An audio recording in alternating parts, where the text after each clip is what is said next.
Hello, Professor Bright here. Welcome back to a house of many doors. Last episode was exciting, wasn't it?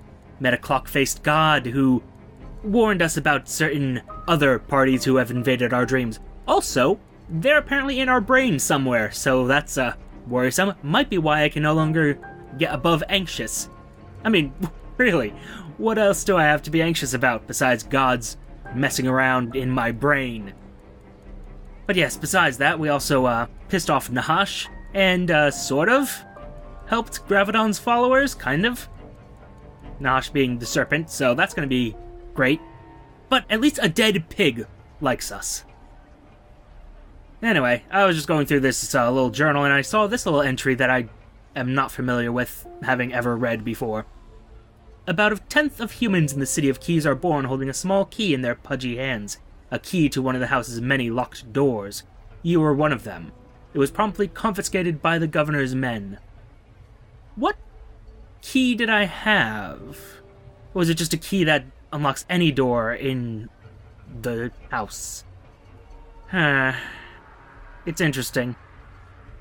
Anyway, for today we are going after the hostage king in the City of Engines. Well, not really going after him, we just want to say hi and not do that. So yes, west. Although we could find the City of Bridges as well. That is a valid option. Oh, and we do have new people. This little guy. We're gonna worry about you in just a moment. Otto von Hornbach. An impossibly huge man, 8 feet tall at least, and rippling with muscle. The effect is undone somewhat by his tiny pince-nez glasses. I know. Seems like a cool guy. Am I just gonna ask everybody this? Know anything about the City of Glass? Otto smiles and strokes his broad chin. Hundreds of people have searched for the City of Glass, he says. Thousands, maybe. It's a fantastic thing to strive for. I have no idea where it is myself, but I believe you can do it. Thanks, Otto. Huh. Could flirt with him, kind of tempting. But no, Otto offers to make a sizzling banquet for the whole crew. Okay. Mountains of creamy mashed turnip, platter after platter of olives and crusty bread and thinly sliced ham, fish fillets dusted in salt and pepper with a lemon vinaigrette, a frankly reckless application of spice. I envy people in other worlds who have to eat every day, says Otto. Over here I'm lucky to get people to sit down for a meal once a week. After a meal packed with his booming laughter and gentle jokes, he stands and takes your plates. Seconds? Yes, please. He slides the second plate in front of you. He's already on his third portion. I have a favor to ask, he says, staring at you with oddly piercing eyes. The effect is diminished by his huge, spluttering mouthful of trout. I am something of an amateur natural philosopher, you see, oh? And I'm keen to catch some live animals to study. Sounds fine to me. Otto smiles and gives you a bone-powderizing hug. Thank you, Brian Bright, he says. This will be my life's work. He pulls a tattered piece of paper from his pocket and adjusts his spectacles. I need a toxin shark from the City of Knives, an Optivore hawk from Buzzard's Omen, a paraphile ape from Gandala, an ichthyid hound from Recalcitrance, and a penguin from the Odd Winter Intrusion. That's quite the variety, and we could have gotten you a paraphile if only I'd known. Oh well. He pulls over a fourth plate of trout. You are delightful. Like that guy. And what's this? I don't even have 20 guineas. Refuse to pay. Engage in some fisticuffs here. And by fisticuffs I mean shoot them. Shoot them with your guns. Why is nobody in here?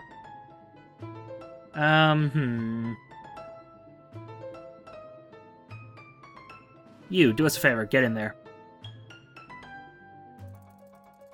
A little bit faster, please. A little bit faster would have been nice. And, retreat a little bit, just in case things go badly. They shouldn't, but you never know. Well, I thought you were...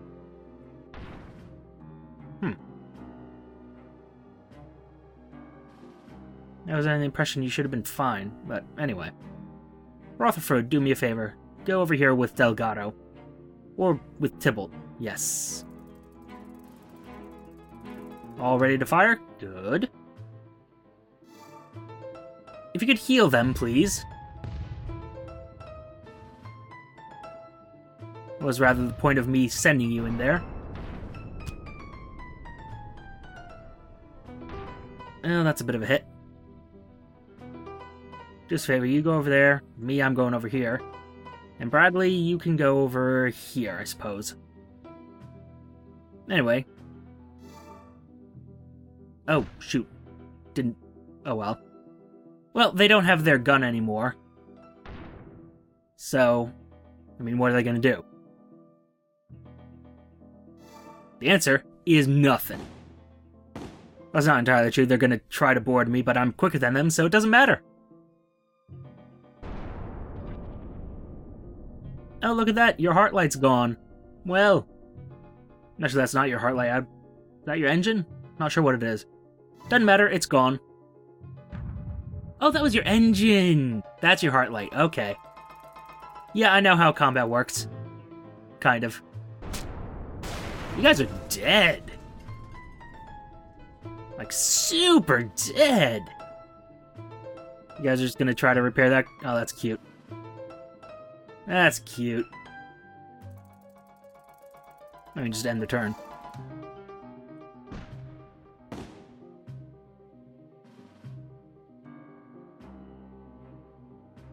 You know what I want? I actually should test it. If I could just hit space to end the turn. Hello, fingers. Anyway, victorious, your artillery tears the enemy Kinetopede to ribbons. Plumes of ash and smoke stretch the ceiling. Time to see if there's anything left to salvage. A gallows candle in a war story. Interesting. You pick among the blackened remains. Surely something has survived. Success, you discover, what was once a hand of glory, though it's been crushed beneath the wreckage. Still, you managed to recover one of its fingers. Huh. Something for the museum, I suppose. Oh, you have something to say?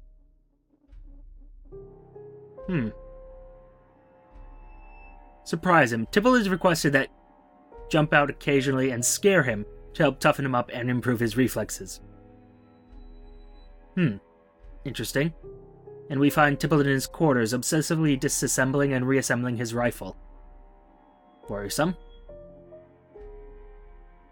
As he puts his rifle back together for the 40th time now, his hand slips. Something small and probably vital drops and rolls beneath his bed.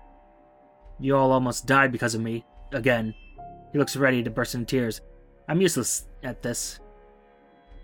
Why'd you run away from your father, Tibble? My father doesn't respect me. Tibble looks utterly morose. I thought that by running away to do something dangerous like this, it'd teach him a lesson. He'd worry about me, and even better, I'd prove I'm, I don't know, strong like him. But now I've just proved him right. I'm a failure. He's going to catch up with me and put me in the thin place again. He shivers violently. What's the thin place? There's a cellar beneath our mansion. No lights. Tibble doesn't meet your eyes. One of the old Lord Balsamics was a madman. He tortured people down there, and did all kinds of occult rituals and sacrifice. My father calls it a thin place. A cursed place, seeped in decades of blood. When you're down there, you feel like there are spiders crawling under your skull. You think you can hear whispers. He used to lock me down there when I'd been bad. His voice is utterly matter-of-fact. To toughen me up, you know. Let's offer to teach him. Also, that's a very disturbing thing. But, yes. Tybalt smiles. Actually, I was about to ask. The rifle discharges in his hand, blowing a hole through his bookcase. Damn it, he says readily after the ringing is faded from both your ears. He sighs deeply, pulling the bookcase from the wall and inspecting the splintered hole. A pause. He sets the bookcase back down. I need to learn how to fight. I couldn't live with myself if anyone died because of my failures. I want you to take me to Fargal Keep so I can be trained by the poet knights. Oh my god, yes. I will absolutely do that. Thank you. He returns to inspecting the newly formed bullet hole in his bookshelf. So, I might flirt with you later, but return, and where are they? Where are the poet knights? Tell me where they are. Where? Oh. What? But you're supposed to show me. Oh, wow, they are way in the north. Catch a penguin. Okay. Now I don't know where they are. Give me a moment. I just want to see if I can find... Oh, wow. They are a ways away. Somewhere not on the map as far as I can tell unless I'm blind. Which is a real possibility. Actually, one of these things to show Bradley a spectacular sight might be them. I'll have to keep an eye out. Also, I still need to find another pilot. God. Oh well. He didn't seem to have an interesting story, so I'm assuming it's fine. Also, the music stopped. Good. Good. That makes everything better, right? That doesn't mean anything. Nothing's out to get me. Oh, there it goes. Ooh. Free stuff, and what are you? Oh, a rather large Kinetopede. Man, I really need to get my graft up, because these guys are still catching up with me. It's really kind of annoying. Distressed merchants. Oh. A Kinetopede train, much like your own, lurches up alongside you. A desperate-looking man climbs from the hatch and waves. He's a merchant, and his train was hit by bandits. They took all his goods and all his money, but more importantly, they took most of his fuel. We're down to just a few handfuls of coal, he explains. Not enough to get home, even if we turned off our heart light. Please, help us. Give him enough fuel to get home. I mean, I don't really spend that much. He sags in relief. Thank you, he says, and he won't stop saying it. He almost weeps it. He tells you he wishes there was something he could give you, something the bandits hadn't stolen, but there isn't. Sometimes a good deed goes unrewarded. After he returns to his own Kinetopede, you hear a ragged cheer from his crew. You wonder how many lives you saved. And our collapsed library. Test of vigilance, and oh! Success, Jogji Jewel, your swabby, finds a book still lying on a miraculously untouched shelf. It blows eons of dust from the cover and shoots you with a delighted grin.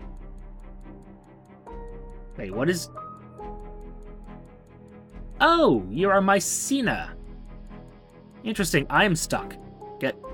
There we go. Like driving a car. A walking car.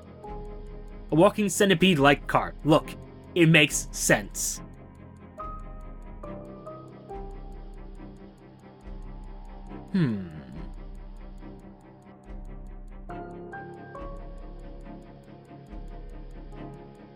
Really? Well, I mean, if you want to do this. Yeah, refuse to pay. I mean, what are they going to do? Really? You're going to go over here. You, for God's sake, don't die on me. Rutherford, you're not allowed to die. I want that to be abundantly clear. You want to die? Do it on your own time. Oh, they're on fire, too. Neat. Pretty sure I just told you not to die, Tybalt. Not Tybalt. Rutherford. Maybe have you in the back here?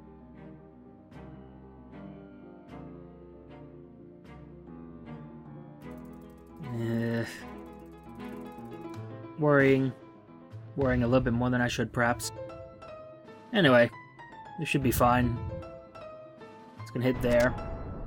I'm gonna move back. Oh, well. That could have gone better. Could have gone worse. But could have gone better as well. Anyway, no more weapons for them. Gonna take out their light. See what we can do with that.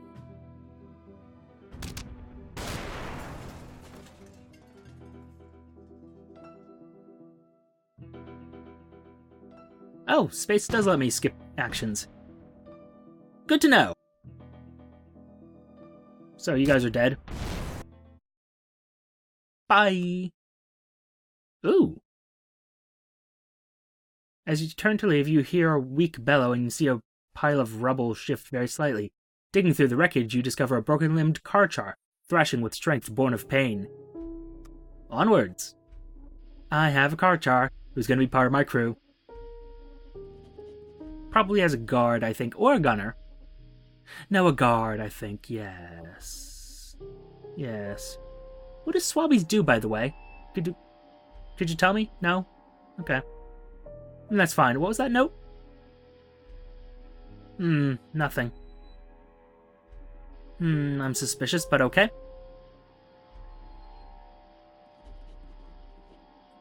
You enjoy a dreamless, untroubled sleep. Fair.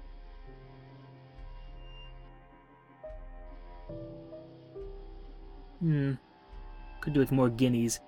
Nope. Nope. Don't care what you're doing. Don't care. Just get out of here. Leave. What's that? Whispered promises on the wind. Yeah, not gonna worry about that. Ooh. What do we got? I'm hoping for something valuable. Enter the cottage, of course. Some occultist paraphernalia. Can always sell it. Always worth the selling. You have to be less aggressive about combat, though. Well, I've been trying to avoid combat. The thing is, everybody's faster than I am, so it's like, what are my choices here? Yes, before we go visiting the hostage king, let's gather news. The Technical Assembly has voted to grant more rights to Anthroparions. An erasure beam has accidentally fired on Ruddermark Cog, and now no one can remember the people who were lost. Well, well. That's interesting, to say the least. Now, press gang that Karchar prisoner. Me, I could use another gunner, actually. Yes. Excellent. Because now I have 2 gunners on my guns. So, one less thing I have to worry about. Anyway, Dr. Henry Delgado wants to visit the hostage king. We'll have to be careful, says Dr. Delgado. You're sitting on a bench near the rusty shore. Rocket men streak overhead, flailing figures on tongues of fire. Searchlights sweep like white knives through the dark. Somewhere distant, a siren blares. We just need to get to the waterline without being seen. The Technic squid will carry us the rest of the way. I'm sorry, what? I'll take a test of guile, why not? A miracle that we passed that. You slip down the beach like 2 rippling shadows, vaulting over concrete barricades and picking your way carefully through the barbed wire. Finally, you stop at the gently lapping waves. Countless flecks of rust crunch and shimmer beneath your boots. Come on, says Dr. Delgado brightly, striding forward onto the oil-black water. Pip pip, follow me, no need to... And then he is gone, leaving nothing but a few bubbles bursting on the surface. Follow him, take a deep breath. Your mouth fills with foul chemical water, your throat burns, something snakes around your torso and drags you down. Sink. After several minutes of sinking, something solid is pressed over your eyes. You fumble at it for a moment before realizing it's a pair of goggles. A copper-tasting tube is pushed into your mouth, bringing a welcome rush of oxygen. Finally, you can open your eyes and look around. A colossal metal squid surges through the water, dragging you and Dr. Henry Delgado in its mechanical tentacles. He gives you a thumbs up. What have you dragged me into? It's amazing. Look down. Something is glowing so brightly it can be seen even through the oil-black water. Below you is an underwater citadel of whirling steel and bronze, a flowering of cogs and cables and pistons that puts even the city above to shame. It shrieks and clatters and shoots great gouts of boiling water from its chimneys, and you get the uncomfortable feeling that it's only seconds away from exploding. Hordes of abominations scurry like ants around it. They cluster like supplicants. Adamantine crabs roam the junk-scattered floor, grabbing discarded things in their clumsy claws and scuttling back to base. Technic squid float serenely above like a swarm of razor-tentacled jellyfish. Trash shamblers brawl amid the wastes, ungainly agglomerations of garbage fighting each other over scraps of new metal. Oh, I love this place. Here we are, announces Dr. Delgado as your squid descends. You're both still underwater, so it comes out more as Gibble Grar.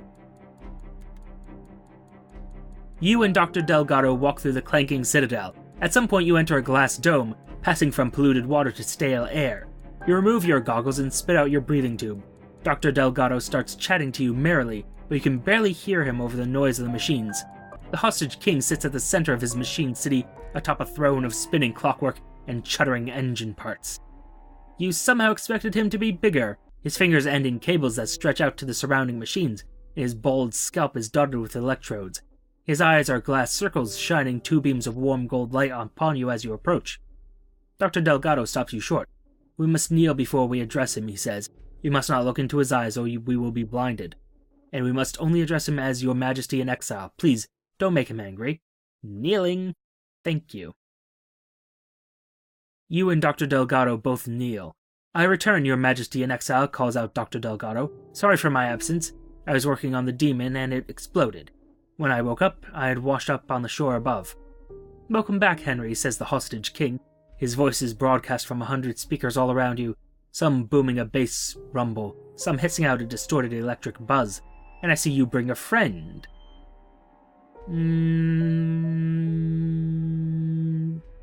Introduce yourself, meeting his shining gaze. Oh dear, no. You meet the hostage king's glare. Spots of darkness float behind your arching eyes. After a moment, you're forced to turn away. His eyes shine through the murky water like two suns. We have acquired his anger. Defeated, you introduce yourself. Insolence, roars the hostage king. Get out of my sight, worm, and you, Henry. I thought you knew better than to drag a fool like that before me. You are exiled, both of you. Never darken my waters again. Please, Your Majesty-in-Exile, no, begs Dr. Delgado, but it's too late.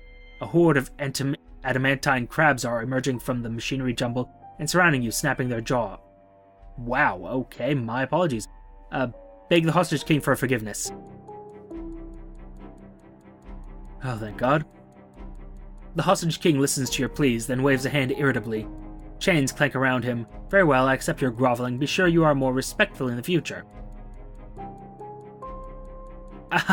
Oh, I see your, yes, I see your tricks here.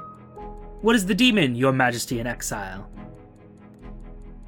The demon is the machine that will help me escape from my exile, says the hostage king. A machine that understands and predicts the movement of every single atom in the house. A machine that can calculate all its contradictory laws and mechanics. And I've been helping, says Dr. Delgado proudly. Why are you imprisoned here, Your Majesty-in-Exile? I built the City of Engines with my own two hands, says the hostage king. I found worlds with lenient scientific laws and imported those laws into this corner of the house. I built an engineer's utopia, and how did my citizens repay me? They turned my own weapons against me, forced me beneath the waves. Dr. Delgado is shaking his head. A grave injustice, he says. Ask about the... What will my reward be for helping you, Your Majesty-in-Exile? With the power of the demon, I can grant you anything you desire, says the hostage king. Gold and treasure, and if you like, godhood. Hell yes. Ask about the materials he will need. I will communicate my desires once you have returned to the surface, says the hostage king. I will send a trusted servant to observe and instruct you. A squat, frog-like mechanical thing waddles from the bowels of the surrounding machinery. It appears to have been cobbled together from rubber tires and mattress springs. This machine creature has been built to function even outside the City of Engines, says the hostage king. It shall act as the avatar of my will. The frog thing wipes one of its glass eyes with a handkerchief. Honored to be of service, it croaks. It can speak? I have a mechanical frog following me? Oh, of course I'm going to acquire the components for the demon. Obviously. Very good, says the hostage king, settling back in his jumbled throne. Before you leave, you are welcome to sample the delights of my citadel. You walk away with the mechanical frog thing hopping alongside you. My name is Laplace, it croaks. Did I mention I was honored to be of service? Because I am. I'm programmed to always be of service, and to always be very honored about it. Before we leave, I want to say hello to the rest of the ministerial cabinet, says Dr. Delgado excitedly. They'll be thrilled to see me again. I'm sure they were very worried. I'm pretty sure they weren't, but also... Laplace, the demon, Laplace's demon. I see what you did there. Anyway. I just love this storyline. You can't see it, but I am just all smiles right now. accompany Dr. Delgado to meet the other ministers. I'm sure they're equally delightful. The ministers are men and women with deeply tired eyes, dressed in identical white coats. They scurry back and forth around a misshapen pillar of clockwork, ignoring you and Dr. Delgado entirely. "This is the demon," says Dr. Delgado, "and these are the men and women who've been working on it." He introduces you to each of them one by one, using titles like the Minister of Infernal Affairs and the Minister of Impossible Ambitions. Occasionally, one of them will throw back their head and cackle, or rub their hands together and murmur about vengeance. "As you can see, they're a well-adjusted lot," says Dr. Delgado amiably. "The Hostage King has summoned the greatest scientists from a dozen worlds." One of them shoves past, giggling. "Oh yes, we got mad scientists here. Oh." I'm not disappointed at all. Examine the demon. It's so complex an assemblage of parts that you can barely tell where the demon ends and the citadel around it begins. Perhaps the entire whirring, clanking citadel is just an extension of it. "We feed it instructions with these cards," explains Dr. Delgado, shoving a sheet of stiff cards punched with several holes into a slot at the machine's base. Currently it can perform complex calculations and simple abstract thoughts. It even started building new sections of itself. That sounds dangerous. After a moment's grumbling hesitation, the demon lights up. A voice blares from the loudspeaker at its top. "I wrote a poem," it declares proudly, spitting out a new hole-punched card. "Ah, wonderful," says Dr. Delgado, holding it up to light. "It seems we've finally got it doing art." A disquieting incident? Oh, I disagree. I think that is actually kind of exciting. They have an AI that they're making out of clockwork. Ooh. This time you're provided with a submersible to transport you back to the surface. It comes equipped with comfortable furnishings and a well-stocked drinks cabinet. "It's not just scientific curiosity that makes me want to build the demon," remarks Dr. Delgado, twisting the cork from a bottle of wine. "It's so powerful a machine that, if we get it right, we could use it to escape the house entirely. The demon is my only hope for returning to my old world." "An escape from the house?" You clink glasses with Dr. Delgado as the submersible rises. You're deposited back on the tar water shore and hurry back to the Kinetopede. Searchlights sweep overhead, sirens blare, the submersible vanishes back beneath the waves. Submersible, my mistake. Played a lot of Sunless Sea, so you know how it is. But yes, this was... Oh. I would love to live in the City of Engines. Not gonna lie, it's my kind of place. Mad scientists and... Oh... Great. Have to leave it for a while, though. Wander the streets. The city is a self-perpetuating machine, endlessly turning, endlessly producing machinery. There's more to see here than you can manage in one lifetime. Oh? On the intersection of Rust-Bitter Cog and Bismuth Turning, you stumble across a burned-out shell of a building with an Anthroparion standing outside. Anthroparions are like golems, at least superficially. They're built of gleaming steel rather than clay and stone and clockwork. More importantly, though, the strange technological permissiveness of the City of Engines has made them able to think for themselves. Where a golem blindly follows its programming, an Anthroparion makes decisions. "Have you come here to attack me?" the Anthroparion asks, noticing your stare. Its body is dented, and its glass eyes whir as they focus on you warily. "I should warn you, I am government property." "What happened here?" "This was the factory where I was built," it says. "It had been here 20 years. I was built here 2 years ago. Yesterday it was burned down by the Soul Movement. Many Anthroparions were destroyed." It stands for a while in apparent thought. "I cannot leave the City of Engines. Can you bring me some items? I will pay you. I earn 21 guineas a week, and I have never spent any of it." "What's your job?" "I walk up and down the city," it says. "I have a module in my head that allows me to receive telepathic messages transmitted from brainwave emitters. If I hear a message which violates regulations, I report it to the authorities. For this I am paid 21 guineas a week. I am allowed 1 hour of holiday every 2.5 weeks. It is a good job." I mean, I could go for that. I don't know how much 21 guineas translates to, but... seems nice. "What's your name?" "Some Anthroparions refer to themselves by their serial number," it says, "but I think we should make an effort to adopt the customs of human society. So I have named myself Jeremy." "Why can't you leave the City of Engines?" "Think I know. If I left the City of Engines, my mechanisms would fail and my mind stop thinking," it says. "This would leave me unable to work. I would also die." "And what do you need, sir?" Unlike other anthroparions, I have a special receiver in my head that allows me to process human brainwaves, says Jeremy. This is necessary for my job, but it also provides me with an opportunity. I would like to analyze human memories and determine if the claims of the soul movement have any merit. But what are the claims of the soul movement? They claim that anthroparions can think but not feel, says Jeremy. They claim that our inability to feel emotions means we do not have a soul. They further claim that this makes us dangerous. I would like to assess these claims. So you want me to bring you memory boxes? Precisely, says Jeremy. I will pay you 364 guinea for each different variety of memory you bring me.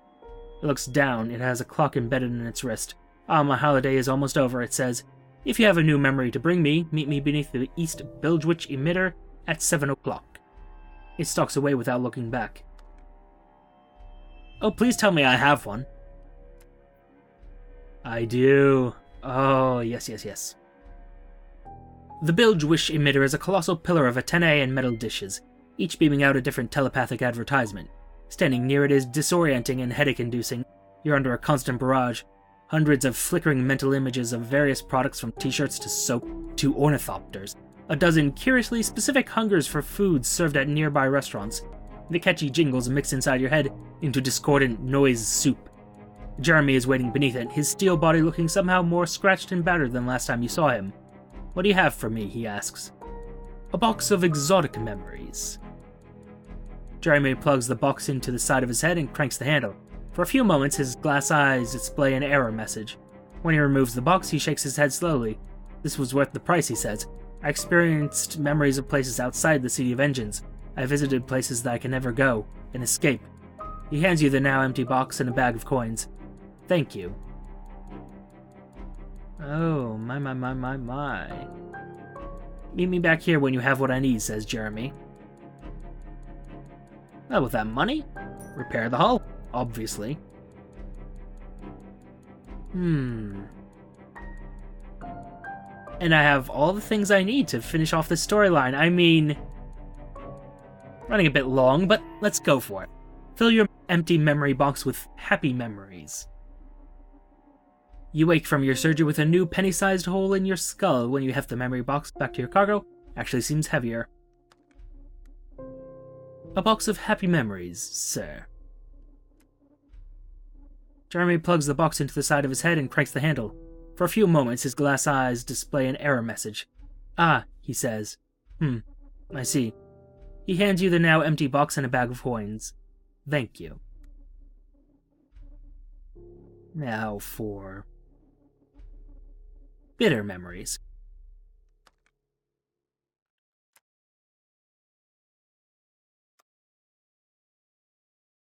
Jeremy plugs the box into the side of his head and cranks the handle. For a few moments, his glass eyes display an error message. Oh, he says. Yes, interesting. Thanks. Okay, so terrifying, thrilling, or intimate? Well, I have terrifying and thrilling. Don't have any intimate memories, but that can wait.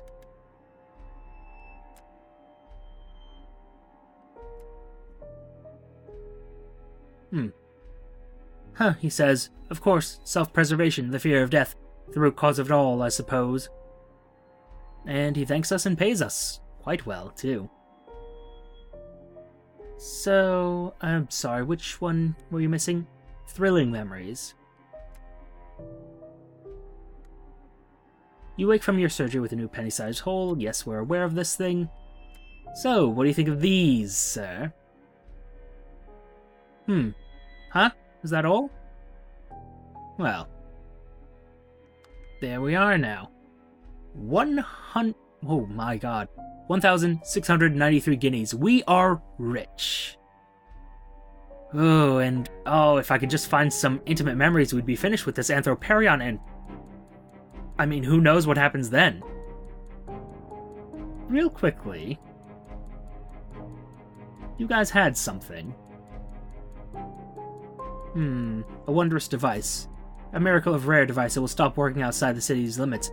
But, if I buy it, I think I can use that for my museum. I might be very wrong, and I might have just wasted all that money. But, Oh, such possibilities now. I could go back to the City of Engines, but, I mean, there's more to explore out there, isn't there? Still have to find the Potenites and have to... Oh, so many things we have to do. I'm excited, I'm thrilled, really. But for now, thank you for your time. Note the like, comment, and subscribe buttons below. Use them responsibly, and I will see you all soon. Goodbye.